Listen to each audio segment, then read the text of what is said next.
Society in every state is a blessing, but government, even in its best state, is but a necessary evil, in its worst state an intolerable one. For when we suffer or are exposed to the same miseries by a government which we might expect in a country without a government, our calamity is heightened by reflecting that we furnish the means by which we suffer.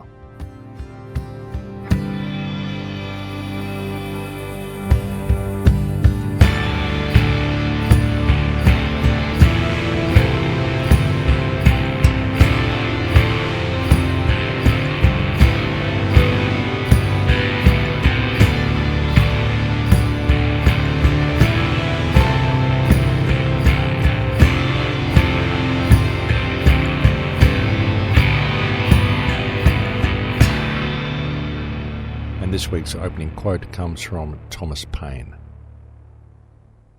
Welcome to Surviving the Matrix. Ladies and gentlemen, my name is Maxwell Igan. It's a pleasure to be with you once again, and I will be your host for the next hour. Actually, let me change that. It's not really a pleasure to be here at all. In fact, ladies and gentlemen, because if the world was a good world and a decent world and an honest world and it was run by people of integrity, then there would be no need for me to be here. And though it is a pleasure to talk to you and to be able to bring information to you and to have a platform with which to do so, the situation that creates the need for me to be here is certainly one that is far from pleasurable. It just depends on your perspective, and isn't that just the way with everything? Have you ever wondered why the world remains in the state that it's in, folks? Have you ever wondered why so many people look at the world today and see the problems that we face and create organizations, and there are so many of these organizations now, and work for positive change, and how everybody that you meet in society knows the place is a mess and wants positive change and wants to make a difference and wants the world to go in a different direction. And yet, no matter how many people want this to occur and how many organizations are created, how many movements are created, how many funds are created, how much money is donated, who is voted in, who is voted out, what political parties are created, and how many steps are taken, that nothing ever changes, and the world just continues to go along in the same direction that it's always been going. And it's a direction which is leading towards the destruction of environment and the control of the people. And that is the most important thing, the control of the people. And you might think I'm overstepping the mark there and say, well, what about the environment? Well, if you can control the people, then that's how you destroy the environment or save the environment, because all of the damage that's being done on the planet is being done by people. And so the people are the most valuable resource and the most valuable thing that you need to control. And it's not just controlling them in a physical sense, but you need to control the perception of the people, what their perspective is, the ideas that they have, and the way they think about reality. And what happens in reality, folks? How has it got to the point where we have become so disconnected to the earth? How has it got to the point where we are not able to use the abundance of the planet around us and work and live in harmony with the planet the way we should? And what we find very often is that we restrict ourselves from doing this by our own actions, because everything we do is programmed, and every action that we take is programmed and predetermined. People may not realize that their actions are predetermined, but they are. Very often, even the actions of the environmentalists that are seeking to save the planet are predetermined actions, and by doing what they're doing, they're playing into the hands of the puppet masters. Almost everything that happens on the global stage is puppeteered. The actions and responses of people are puppeteered. They are predetermined before the people act, because there are certain forces that simply know how people are going to act to a certain situation. And that's why you need to try to think independently, folks, because that's the one thing they can't control is independent thought, because almost everything else is puppeteered. And this is the way it's always been, folks. It's like a game of chess. And what it actually is a system known as Hegelian dialectic, and was brought to us by a man by the name of Hegel, naturally. I've spoken to you about this on shows way back in 2009. And many people refer to it as problem, reaction, solution, but it's actually been around a lot longer than what people think. As I said, it's called Hegelian dialectic, and the true term isn't problem, reaction, solution. It's actually thesis, antithesis, synthesis. You create a thesis, then the crowd reacts and creates the antithesis, which synthesizes the new situation, which then becomes the new thesis for the next step. And that's the way they do it. And it's all pre-planned. And all you have to do is account for the way people are going to react and have things in place ready to accommodate those reactions. But always leading towards what you want to do, which was what you wanted to do in the first place. But you weren't able to do it because people would have noticed it, so you create a distraction, a scenario which brings about what you wanted to do, and it may appear to be completely unrelated to what you actually wanted, but it was all brought about by the original thesis. And this, in fact, is exactly what's happening in Queensland with the new so-called bikie legislation, because the bikies are the smokescreen. They are the thesis that is being used to create the antithesis, which didn't even really have to exist in the real world, because the antithesis in this case was simply the outrage that was demonstrated by the media, not that we could actually see any of it in our society. And that led to the synthesis, which was this new Vlad legislation, and the whole police state that is now built on the back of this legislation, which isn't actually aimed at bikers, it's aimed at any group of 3 or more people. And they do this on many, many levels, not just with things such as building the police state, but also with restricting your rights to be a human being and your rights to access the abundance of the world. Think about this scenario, for example. You could go in and decimate a piece of countryside and create all sorts of public attention because you've done so, and use that as a means to enact all sorts of legislation which prevents people from using the earth in any type of natural way that they normally would, or creating any type of living or sustainability or gathering any type of abundance from the earth as they would. Very often they're restricted via legislation which has been put in place because of the corporate rape which has previously occurred in a certain area. But of course the corporate rape occurred in the first place due to legislation that was put in place by governments which allowed it. And did they then use that corporate rape to create legislation to prevent that type of thing happening, which also just incidentally seemed to curtail all the freedoms of the people at the same time? And very often you'll find it's the green groups and the environmental groups that are speaking out about this destruction that are instrumental in helping this legislation come into being. And if you look at the world, the corporate rape continues. It just goes on behind the scenes a little bit more. And if people attempt to stop it, well, we have situations where the police intervene and prevent people from addressing the problem. And all you have to do is keep these responses localised, folks. Like if you create a situation in some local area, then a local green group intervenes to stop that destruction, and so it therefore addresses it in that local area. Then these people tend to be quiet about it, and it's allowed to continue somewhere else. But the people aren't able to access the abundance of the world because of the legislation that was put in place due to the actions of the people in protecting their own little personal habitat. And that's the thing, people are interested in protecting their own habitat and what's going on in their own backyard, but they're not looking at the bigger picture.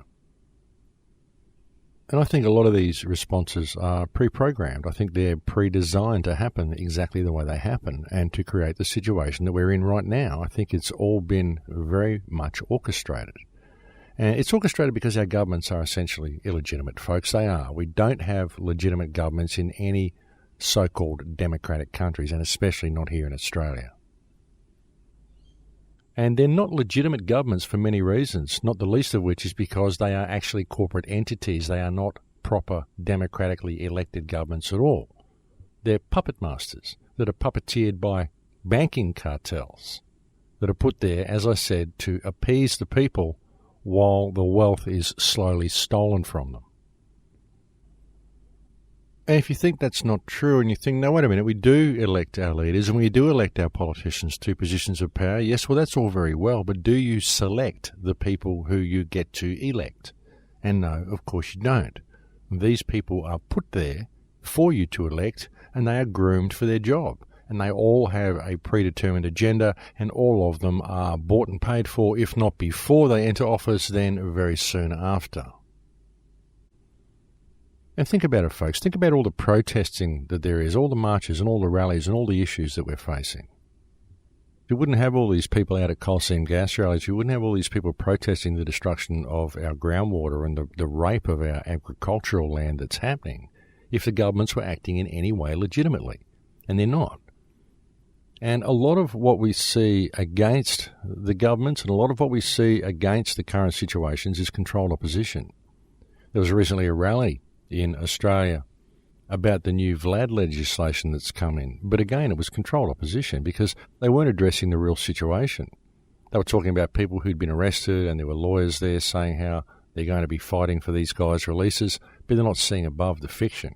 They're not addressing the fact that the entire Queensland government is guilty of sedition, is guilty of undermining the rule of law and attempting to subvert democracy in Australia, and should be dismissed. That's the issue in Queensland. But nobody is addressing that issue. They're still looking for ways through the fiction in order to use the fiction to free people who have been subject to the fiction, rather than addressing the fact that these people are in fact political prisoners, the legislation itself is invalid, and the Queensland government should be dismissed for enacting it. And of course, I was approached by the rally to come and speak at the rally, but once they found out what I was going to talk about, suddenly there was no time for me to talk.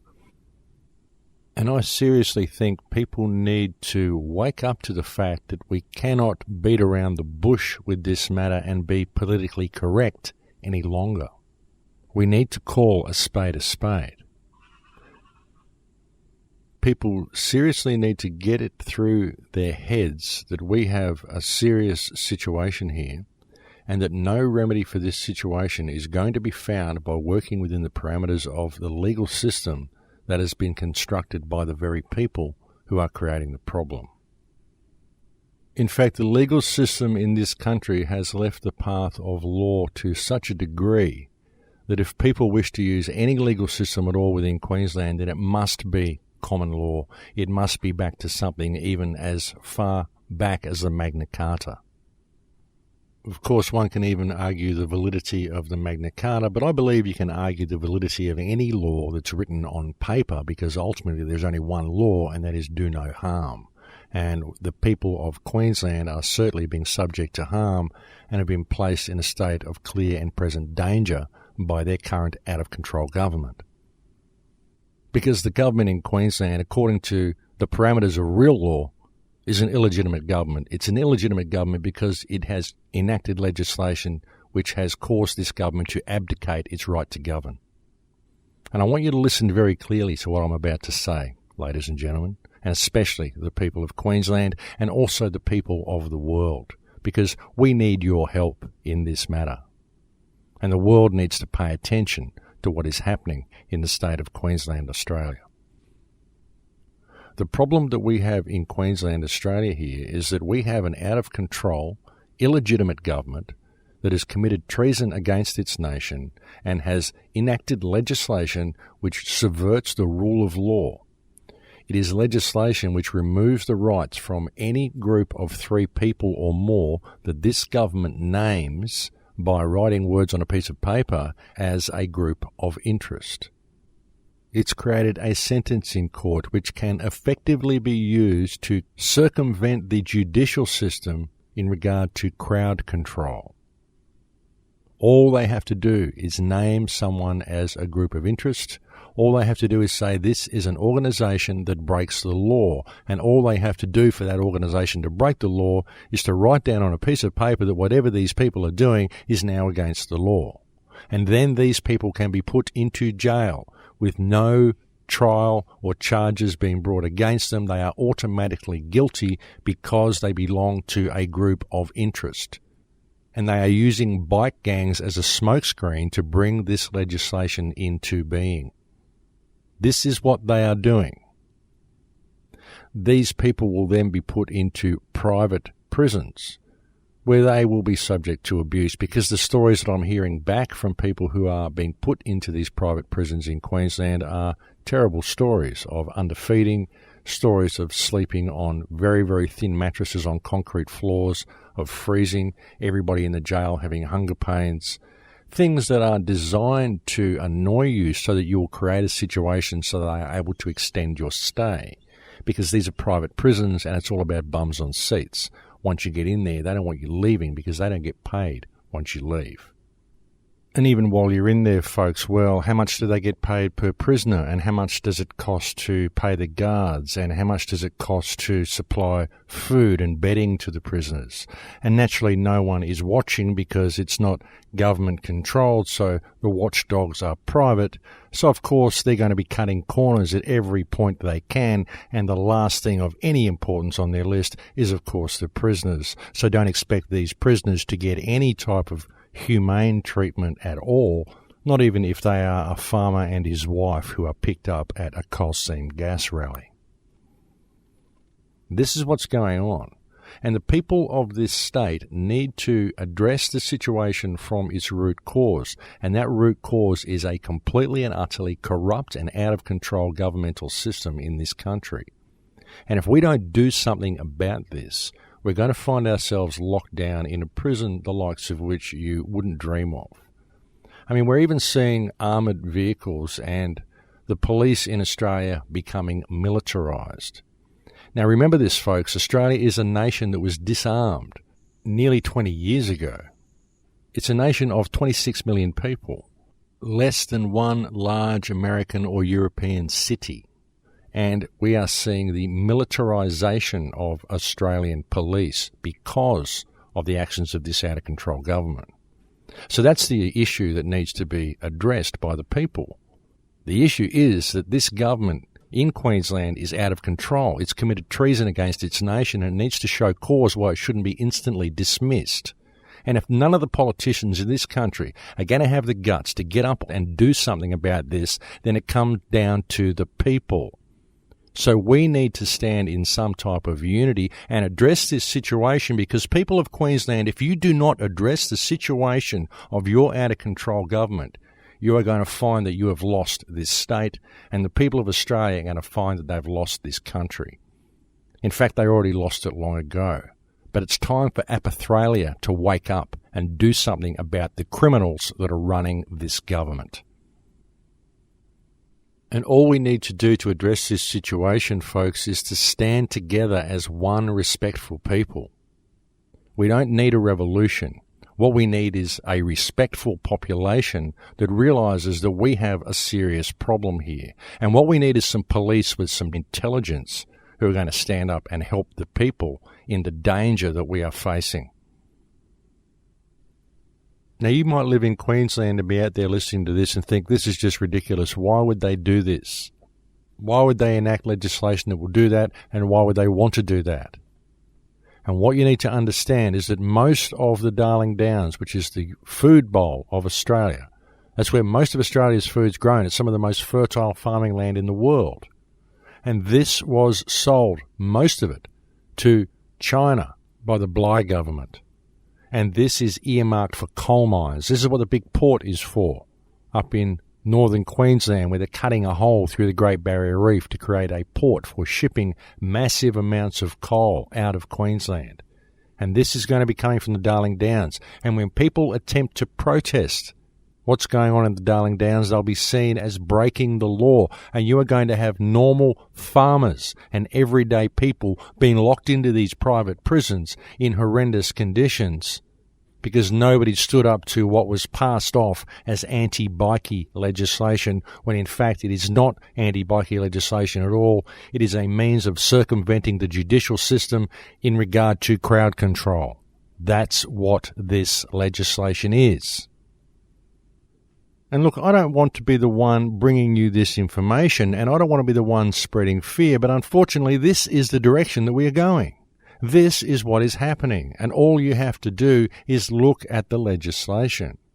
And don't just look at what's said, but look at what isn't said. Look how nebulous this legislation is and how all-encompassing it could be made to be.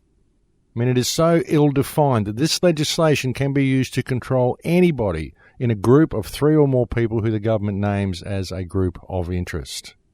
And that fact alone should be of interest not only to everybody in Queensland, but to everybody in Australia.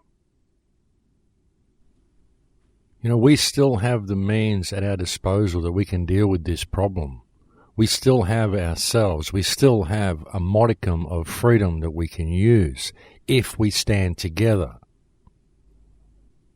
I mean, why do people work so hard to create disunity? Why don't people work to create unity? What's happening with the alternate media? What's happening with these people? I mean, are people simply searching for the next sensational story? Why aren't people working to empower their listeners and working to create some type of unity so we can address this situation? What is happening here? People are so caught up in pointing the finger at other people and saying Illuminati and all of this rubbish that these people are coming up with. These cult leaders, this rubbish that they're feeding people, keeping them stuck down rabbit holes, and never encouraging people to find their true power within, never encouraging people to stand together and address this situation, but just to view the world as one big spy novel and run off and isolate themselves in some alternate community and to live in fear of the terrible dark hand that's coming. You know, we've got to take this matter in hand by standing in our own personal power. No one is going to come and save you. There's too many people that think there's a saviour coming. I mean, there's many people in the United States who think, oh, it's all going to happen. There's going to be a big revolution one day. You know, is that what you're waiting for? Do you really think that's going to happen and that's going to save you? I mean, even with the Patriot movement in the United States, what happened to the Patriot movement? Why didn't the Patriot movement stand up and say something back when 9/11 happened? Why didn't they say something when George W. Bush was elected in that ridiculous farce that they called an election back in 2000 or whatever it was? Why didn't they stand up and say something when Obama was made head of the United Nations Peace Council while being the President of the United States, thereby breaking his oath of office? Why didn't they stand up and do something then? Why didn't they do something when he was given the Nobel Peace Prize just as he was sending 20,000 more troops to the illegal war in Afghanistan? Why didn't they do something when it became clear that his name isn't even Barack Obama, it's Barry Soetoro, who was born in Kenya and doesn't even have a US birth certificate? I mean, he's enacted executive order after executive order. He's eviscerated the First Amendment. He's done more damage to the Constitution than any previous president combined. What's he still doing out of jail? And why haven't the patriots of the country stood up and taken the country back simply because he is still out of jail when that's where he should be? I mean, honestly, people who aren't doing something themselves because they believe that there's going to be this big revolution and all the patriots and all the armed militias and everybody is going to stand up and take the country back, you're living in a dream world, because it's not going to happen. Because if it was going to happen, it would have happened 5 years ago, it would have happened 10 years ago, it would have happened 13 years ago. And meanwhile, while it hasn't been happening, the police in the United States have slowly become militarized. They've got some pretty good weapons now, and so it's going to be very hard to stand against them. So if people are looking at armed conflict as a way out of this situation, well, they're going to be up against some pretty good weapons. And so that is not the way to go. I don't believe we need to go that way. I believe there are far more productive ways of doing things. I mean, many people can't see this. Many people can't see any other way out other than a violent option. And I really don't believe that we need to do that at all. I think there are far better ways. But people just can't seem to see things that are right in front of their faces. I mean, many people can see it, I'm sure, but there are so many who can't. And again, you can't blame them. They're programmed to be this way. And when I say the things that I've said in this show, please, I'm not trying to insult the listeners of the show, but I've been so intense in the show today because I would really like the people of Queensland to wake up. I really want my countrymen to see the danger that they're in and the opportunity that they've got now to fix this problem. Because if they don't fix it, they're going to lose the opportunity. And I'd hate to see that happen. You know, people tell me that I come onto the shows and I always feel so calm after the show. And maybe I'm doing the wrong thing because I don't want to come on and calm people down. I mean, I present information to people in a calm manner because I don't want to scare people. I want to empower them with knowledge, but I also want to empower them into action. And so if the shows are calming people down too much, well, perhaps I need to change my tact. You know, I've done shows where I've spoken to you about mind control. I've done shows where I've spoken to you about predictive programming, cultivating the social pathogen, the three pathogens that affect the way we think: the social pathogen, the economic pathogen, the religious pathogen. I've spoken to you about the corrupt education system. I've spoken to you about the sigils and about the control mechanisms that are in place, the way buildings are shaped energetically. I've spoken to you about shamanism. I've spoken to you about all sorts of esoteric topics. I've done everything I can in an attempt to help people rediscover themselves and to view the world through different eyes, to see what's really happening here and to see how easily we could fix the situation. And that's what this whole show's been about right since the beginning. It's been about laying things clear for people to see and helping people step back and view the world from a different perspective, helping people discover themselves. That's the most important thing that you can do, is to discover yourself and respect yourself. Because when you respect yourself, you respect other people.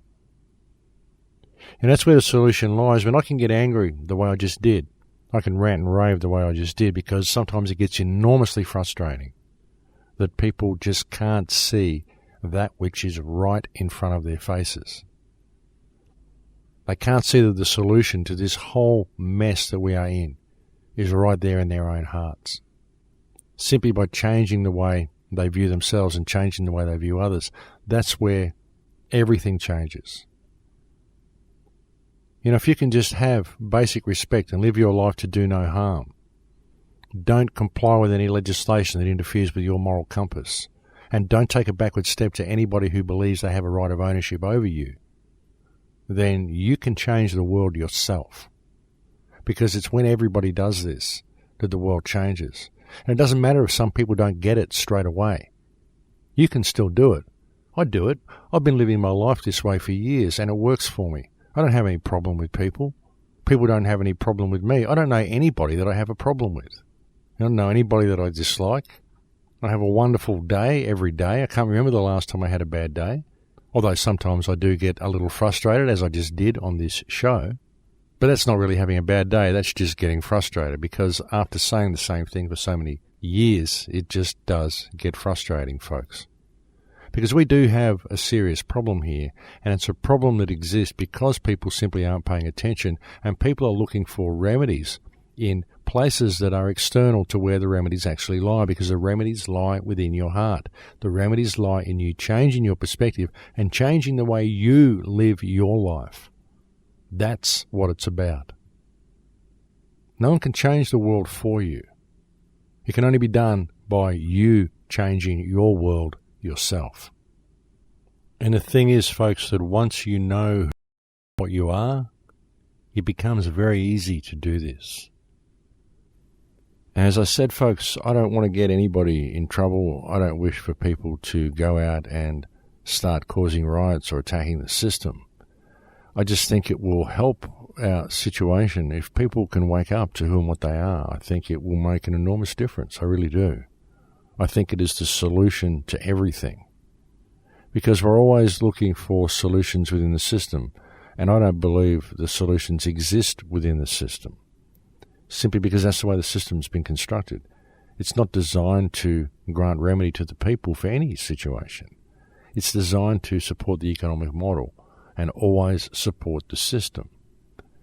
All it can ever do with human beings is compromise, find a way around a situation for now so it can slowly bring it in later. That's the way the system works, and that's why the solution to all of our problems has to lie not in the system, but in the hearts of the people.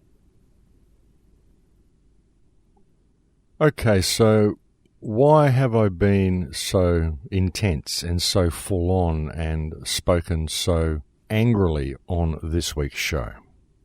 Well, folks, the reason is because everything that we have been warning people about for the last 10 years, I've been doing it on air for the last almost 7 years. I've been speaking out prominently for the last 12 and researching for the last 30. And everything that we have said is coming. And everything we've been warning the people about is virtually here. It's almost here now. All of the pieces are almost in place. About the last thing they need to do is to fast-track the Trans-Pacific Partnership Agreement, which they are in the process of doing now. And if you don't know what the Trans-Pacific Partnership Agreement is, it's basically what they did in Europe with the EU, only they're doing it to the Pacific region.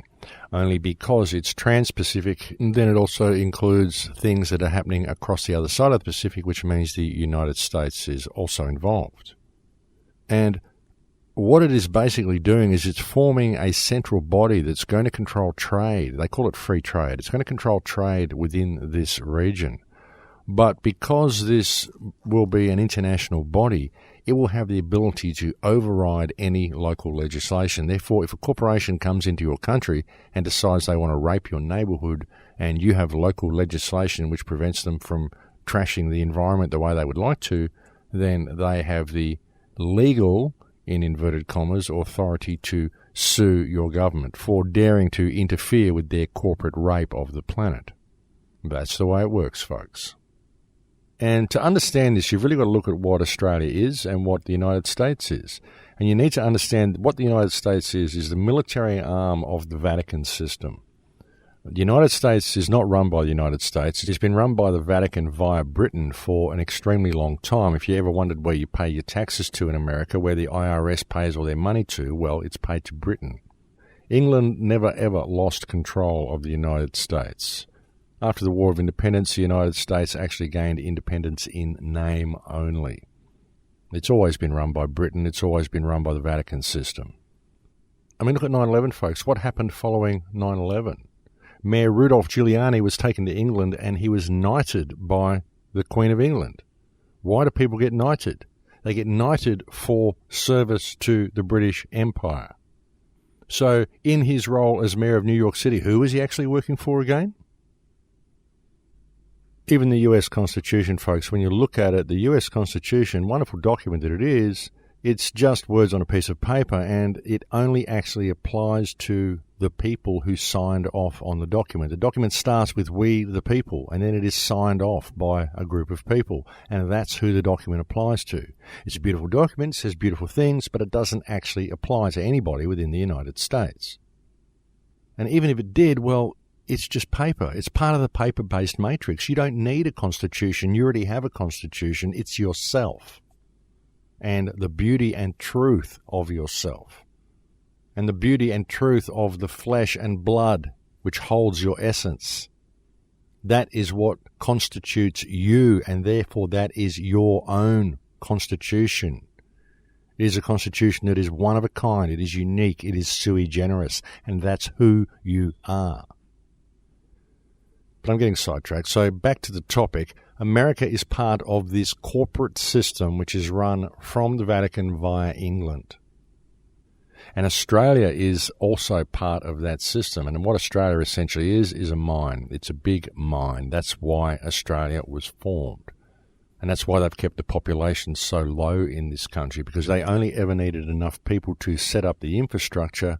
And now that the infrastructure is virtually set up, they only need enough to run the mining operations. Of course, they've got to provide some entertainment and a bit of glitz and glamour while they're doing all this, because people breed, so you have to provide something to keep them occupied. But ultimately, Australia has always been about mining operations. And a great many Australians are set to end up in the private prisons that have now been built to accommodate them once the mining operations start and the police start using their new sweeping powers to terrorise the people and remove them from the streets. Of course, all of this will be done very gradually, one step at a time, mostly unnoticed by people, because a lot of these people will be arrested at protests and gas rallies, and there'll be no reports of them being arrested on the news, other than a passing mention, of course. Oh dear, there were several arrests at the rally today, and that's all we'll hear. There'll be desperate family members trying to get the word out via the internet, but of course people don't listen and don't pay attention because it can't be true and it can't be important, because if it was, the TV would have told them. But of course, soon it's even going to be hard to do this now that the FCC has handed control of the internet over to a handful of companies who will, of course, control the bandwidth and probably outright block many, many websites. And this is in the pipeline right now, folks. Of course, it could still be stopped if we make enough noise about it, but I know it is in the pipeline. We've often heard about the death of net neutrality, and this is what it is. And it seems to be looming very close on the horizon, ladies and gentlemen. And while I mention that, folks, I will also mention that if you go to the crowhouse.com, I've had a static IP for quite a long time. I urge you to go to the website and copy the static IP from the bottom of the homepage, copy and paste it to your browser, and then bookmark the website that opens so you can also access the Crowhouse via the IP address and not just the domain name. So if they do block the domain name, you will still be able to access the website via the IP, but I'm not sure if even having the IP address will help, because it may not be that they are actually blocking domain names. It may be that they are simply intending on limiting bandwidth to certain websites and certain servers. And so I think we're going to see some big changes to the internet as well. I also urge people, if they want to keep the information that I've put out, to go to the website and download all the MP3s of Surviving the Matrix, or download all the videos that I've made. I think it's good that people start gathering and collecting the information that they want now before many of the websites get blocked. But getting back to the topic, once the crunch really begins, once the mining operations really open up in this country, and once things really start to get locked down, of course there will be people that are attempting to get the word out to others, but unfortunately most of the population won't believe it because they only believe what the television tells them. And that is indeed one of the biggest problems that we've got now, even in trying to get this type of information out to people. People just won't listen because they really believe that if there was a problem, the television would tell them that there's a problem. What they don't understand is that the television doesn't have an objective media anymore. It doesn't have journalists that actually expose problems and report the truth. What the media has become is the propaganda arm of the government. It's the public relations arm of the government. That's all it is. It's just a mouthpiece for corruption. The whole purpose of modern television is to feed disinformation to people and to keep people trained to think a certain way and to keep them locked within a bubble of false and fictitious reality. That's the way it goes, folks. They've trained people to believe what the television tells them. You know, the TV world, the 2D virtual world that we get from the TV, people think this is reality, and they base their whole world view on what this little box in the corner of their room tells them. And most of it is complete and utter fabrication. Most of the news stories are complete and utter fabrication. I mean, just look at Sandy Hook, look at the Boston bombing, look at all of the stuff that we've been fed over the last few years. Look at 9/11. I mean, you can't believe anything that the television tells you, but unfortunately most people do. And this is what will be used to keep things smooth and keep things running behind the scenes.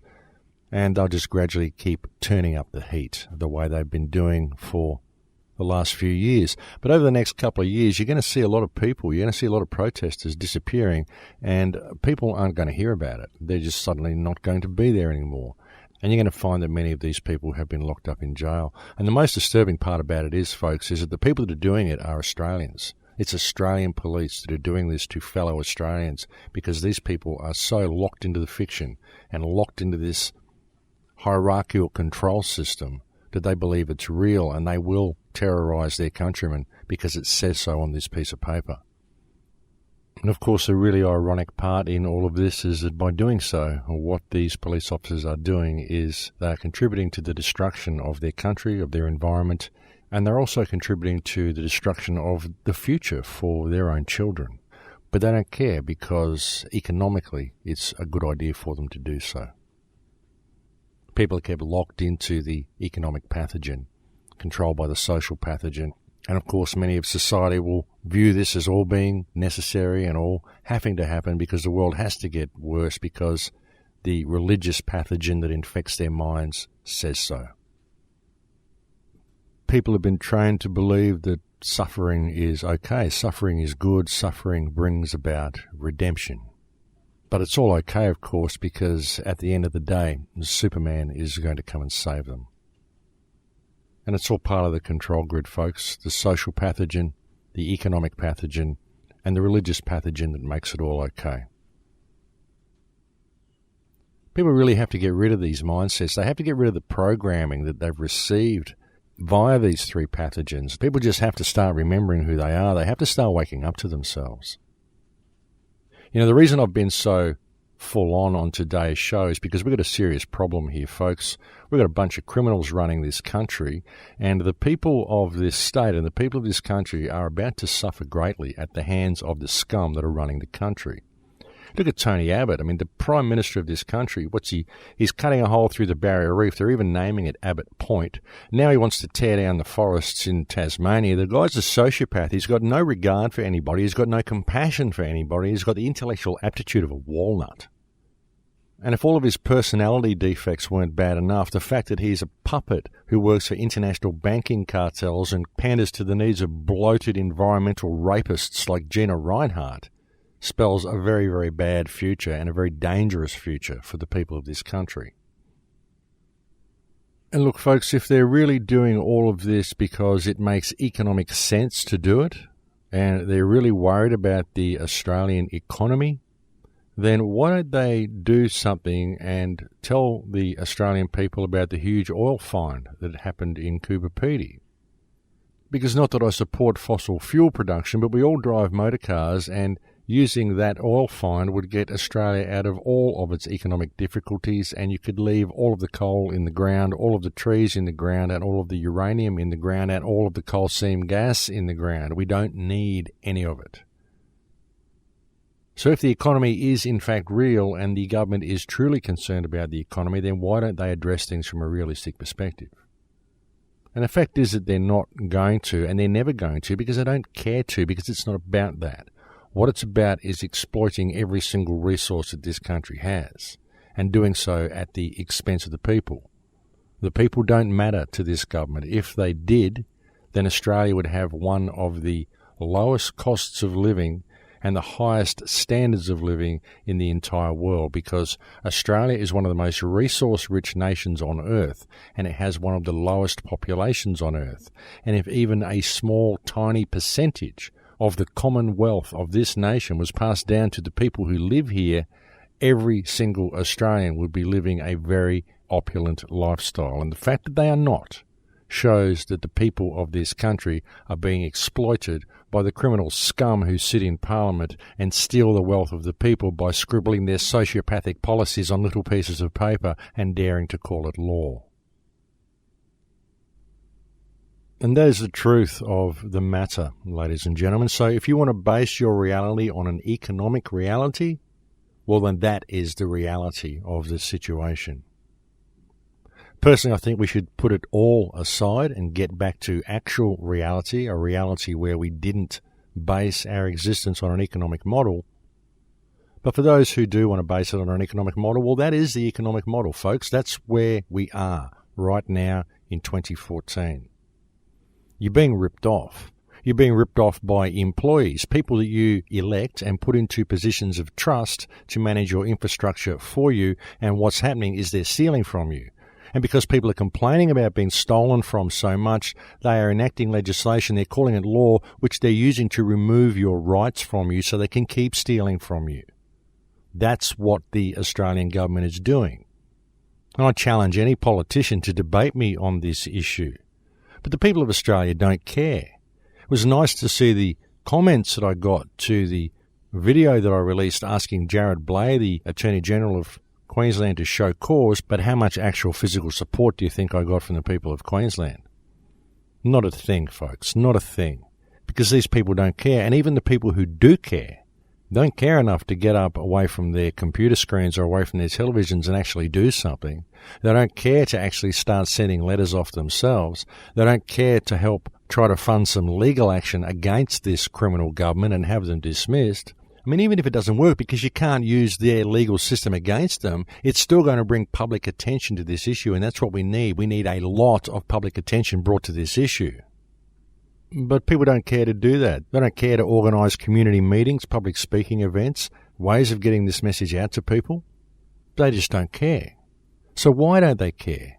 Well, you look at the amount of fluoride in Queensland's water, and, well, there you go. That's why this state is so apathetic. That's why this country is so apathetic, because most of the population is fluoridated, and even though they see something may be of concern to them, they just forget about it. They don't really care about it, and they just continue to go about their business while their country is stolen from them, the world is destroyed around them, and they are slowly, one by one, family by family, dispossessed by the servants that they elected and put into positions of trust.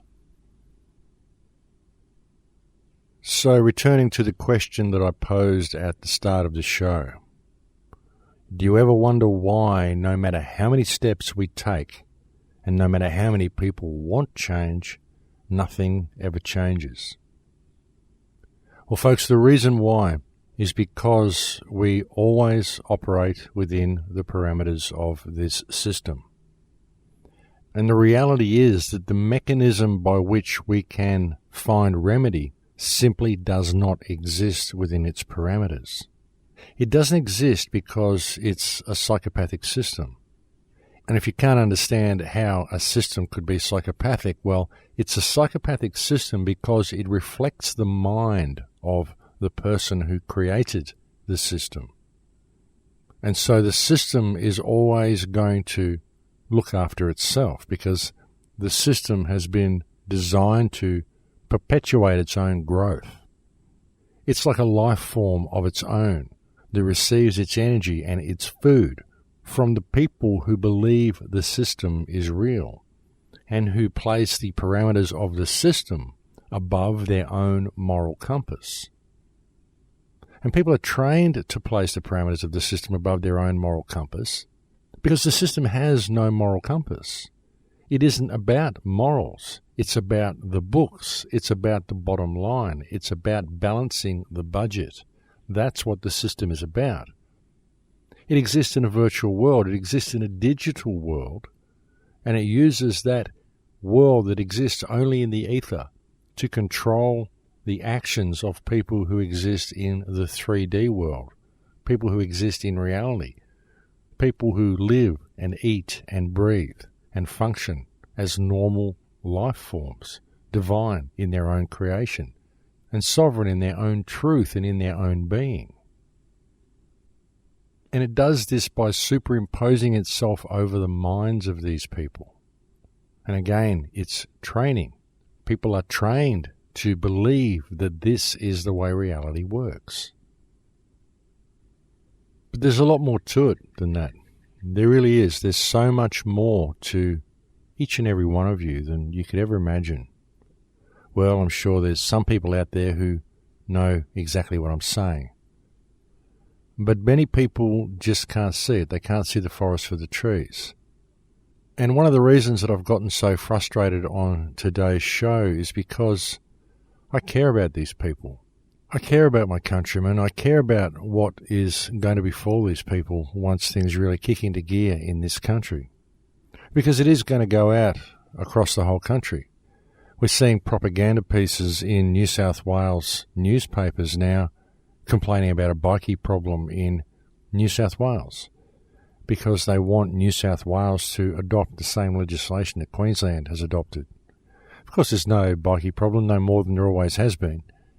But the bikies have never really been a real problem in this country anyway. They may break the law, but why do they break the law? Well, they break the law because most people are kept in a state of scarcity. Then very often they're forced to resort to crime in order to gather the paper they need in order to pay to be alive. So the origin of most crime, well, all crimes that are carried out because people are in a state of scarcity anyway, actually come from the monetary system and therefore are created by government in the first place. So let's just look at things realistically here. But no, there is no real bikie problem anywhere in this country. There never has been. It's just a smokescreen for this repressive legislation that they wish to bring in around this country. And they will do it eventually. They'll get the people to buy into it. And even if they don't get the people to buy into it, they can make out that the people are buying into it by simply promoting the right propaganda in the local newspapers. Like I said earlier, all of the outrage to the terrible bikie problem, which didn't actually exist in Queensland, was only demonstrated in the newspapers. It was never demonstrated by the people, because the people never saw that there was a problem simply because there wasn't. And so it would appear that you don't even need a real antithesis for your thesis anymore. All you need is the media to report the outrage, even if it doesn't exist, and then the government will do the rest. And unfortunately, most of the population are dulled down enough and reduced in their sensibilities enough that they will all simply buy into it and go along with whatever their government tells them is best for them to do. And the control grid is really being ramped up in so many ways, ladies and gentlemen. The Baha'i faith, has everybody noticed that this faith is now being introduced to schools? Of course, it is a multi-religion faith, which embraces all of humankind, and it of course embraces Agenda 21 and all of the things which make the New World Order nice and cozy and safe for everybody. And this is simply another part of the control mechanism, folks, like the Trans-Pacific Partnership. And as I mentioned earlier, but I think it's important enough to mention again, the Trans-Pacific Partnership Agreement is, of course, presented as being a mechanism which is going to open up the area for free trade and make it all good and all nice for people, because free trade must be good, mustn't it? But really what it is all about is removing any more rights from the people that they may have. In fact, if a corporation wishes to come into your country or into your farm or into your place and start exploiting the area, if there is any local legislation in place that can stop it, then the corporation will be able to sue your local government for interfering with its rules. So it's simply furthering the corporatization of the planet. That's what the Trans-Pacific Partnership Agreement is. Well, that's what it pretends to be anyway. But really what it is, if one wants to look at it realistically, is a bunch of silly rules written on a piece of paper by a bunch of sociopaths who stand in breach of trust. It's a fiction, and it only exists in the ether, and what you are and what everybody is a sui generis living being with a soul. The problem is that most people just seem to have forgot that part. Most people just seem to have forgotten who and what they are. And really, you can't blame them, because they were never told to begin with. People were never given an even break. They were never given an even playing field. Most people go through their entire lives without ever discovering themselves or ever even realizing what they are, without ever acknowledging the pure miracle of their existence. It just doesn't occur to a lot of people. And it doesn't occur to them because they're not trained to think about such things. Most people never get to experience the art of their life. They view art from a left brain perspective. They view it as something mundane, something that they're not quite good at maybe, something like painting or pottery or sculpture. And they are, well, I'm just not good at these things. I'm just not an artistic person. They fail to realize that they are an artistic person because their life itself is art.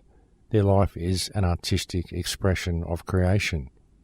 And once people remember that about themselves, I think we'll be able to change the world very quickly. But we're going to have to wake up and do it soon, folks, because this control grid is escalating. It's escalating by the day. It's growing by the day.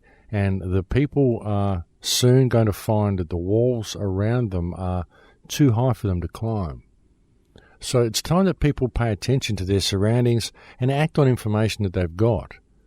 It's really time that people who have got any spiritual understanding at all start applying this to the world that they live in. Get out of the fear. Don't fear to be yourself, and don't fear to stand in your power, and don't be too lazy to use it. You don't need a nanny. You don't need someone to look after you. You know, the world will look after you. Society will look after itself if people respect each other and start to cooperate with each other rather than compete with each other. Things could change very quickly. And I think that's where the key lies. We are literally all each other, my friends. We may be different and unique in ourselves, but we are precisely the same in our uniqueness.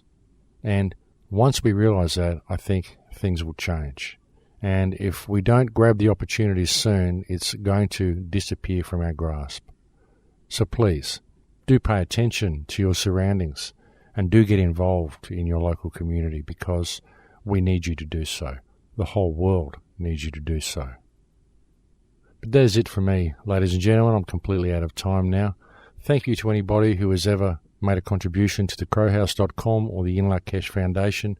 I actually have a Bitcoin link on the website now as well for people who wish to make contributions via Bitcoin. I'm actually able to accept Bitcoin contributions now. But that is it for me, folks. I'm completely out of time. Thank you for putting up with my ranting today, and I'll look forward to speaking to you again next week.